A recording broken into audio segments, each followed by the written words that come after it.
Yo, yo, yo, what's up, everybody? Thank you for tuning in to today's podcast. It's Cody, Gotham's Caped Crusader, and we're keeping it geekly. Yes, this is your number one stop for all things geek culture, from comic books to video games and so much more. And man, oh man, am I excited, because not only do we have some heavy-hitting DC comics fresh off the press, but some awesome news buzzing around in the geek culture world. And of course, this is just mere hours before the PlayStation Live event, so we have a little bit of news pertaining to that as well. So without further hesitation, let's go ahead and just dive right in and let's see what's going on. So the very first thing we're going to talk about today is going to be a little bit of a rumor and leak, so take this with a grain of salt. But this is supposedly going to be one of the big main announcements during today's main event. So this, of course, coming from WCCF Tech, it looks like we're going to be getting a PlayStation 5 Pro targeting late 2023-24, pricing around $600 to $700, and a premium 8K gaming segment. Now, it looks like this is Sony's take that is going to tackle Microsoft's Xbox Series X/S refresh. And this is going to also have a AMD SoC featuring a higher performance, but being a pro console, rumors are speculating that we're likely positioned at a premium 4K, 8K gaming segment. Also, we're seeing a couple titles that were leaked as well, that being God of War game teaser, Gran Turismo, Stray, Call of Duty Vanguard, and The Last of Us Fractions. Now, another thing to note, the PS5 Pro might not be leaked during this event since it's still a couple years away, but there are some further speculations that we can draw on. Now, it looks like Sony is going the 5nm route with a new RDNA with a Zen-based architecture. Now, who doesn't love a little bit of rumors and speculations to start the day off with Sony and the PlayStation 5? Speaking of Sony, it looks like PlayStation just acquired Firesprite, which is the developer of the Persistence and Playroom. Now, originally founded by developers within SIE's Liverpool studio, Firesprite has worked with Sony on the Playroom projects, but now will be officially part of PlayStation Studios, making it to be the 14th studio to join. Now, according to official announcements, and this is a direct quote, Firesprite will play a critical role in strengthening SIE's exclusive game catalog in genres outside of PlayStation Studios' core offerings. Now, it's always interesting to see the moves that Sony makes in order to keep in competition with Microsoft, and here's to a bright future with Firesprite. Now, on to our last piece of news. It looks like there's been 15-second clips floating around the internet of a new Rick and Morty live-action film or segment, and it's starring Christopher Lloyd as Rick Sanchez. So it looks like Adult Swim has been suddenly dropping these 15-second segments all over, and it's starring Christopher Lloyd and Jaden Martell as Rick and Morty. And man, I gotta tell you, it is phenomenal. Now, while this is a rather perfect fit for casting, it's not set in stone if we're gonna get an actual live action series or movie from these segments.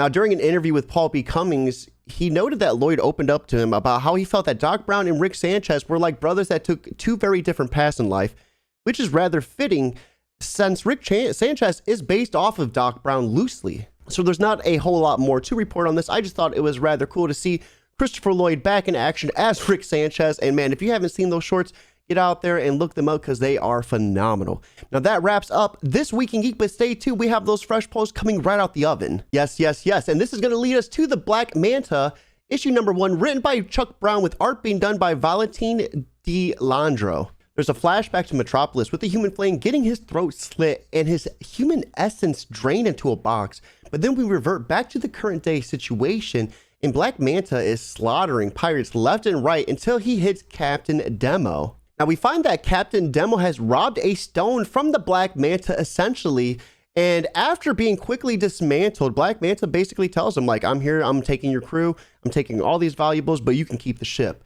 And I thought that was pretty freaking brutal. Now, we flash back to Metropolis to our antagonist, and he opens up his home, which just so happens to also be a secret lair, by conjuring this spell. It was rather insane.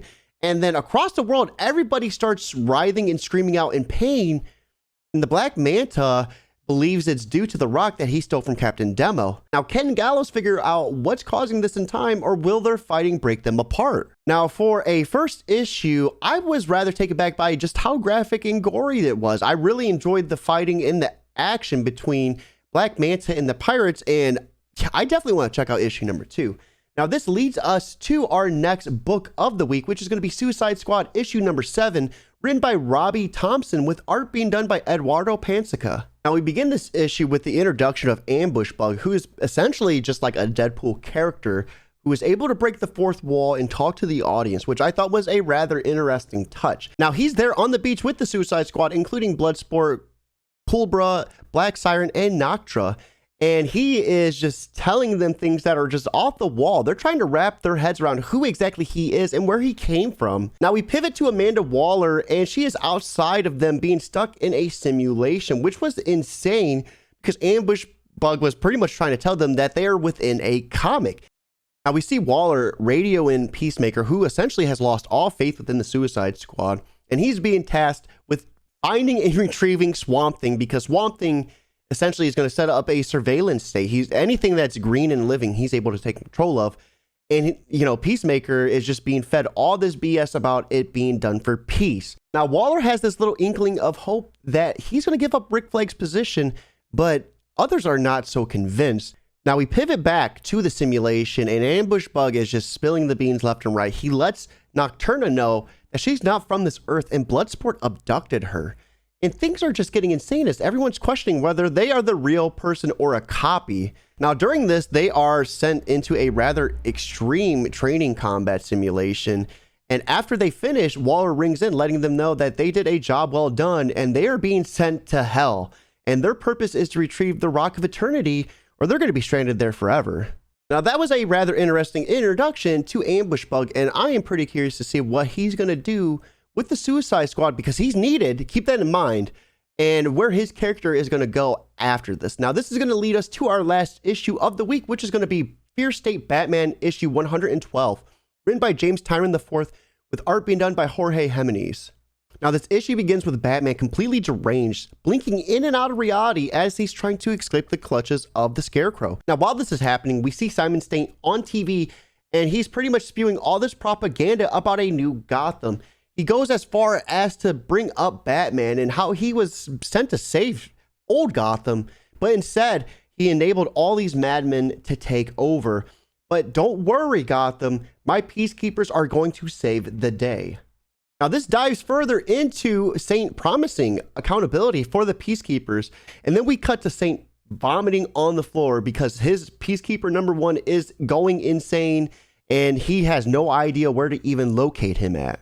Sean, in fact, is stumbling through a dark alleyway, poisoned by the Scarecrow fear toxin and about to kill a crowd of Gotham civilians, while Batman is weakly making his way to the Bat family, and he's requesting the help of Ghostmaker. Now, things are not looking too good as we find out that Poison Ivy has gone feral, and her roots are basically holding up the whole entire city of Gotham. Now, Fear State is taking Gotham by storm, and to be honest, this is one of my favorite things coming out of DC as it stands right now. Now, that being said, guys, that does wrap up today's podcast. As always, you can catch me on my respective social media platforms at Twitch, Twitter, Instagram, YouTube, and so much more at Job for Cody. Now, keep in mind, guys, the PlayStation Live event is going to be airing around 4 p.m. EST. I'm going to be at work, but not to fear, we will do a live stream reaction.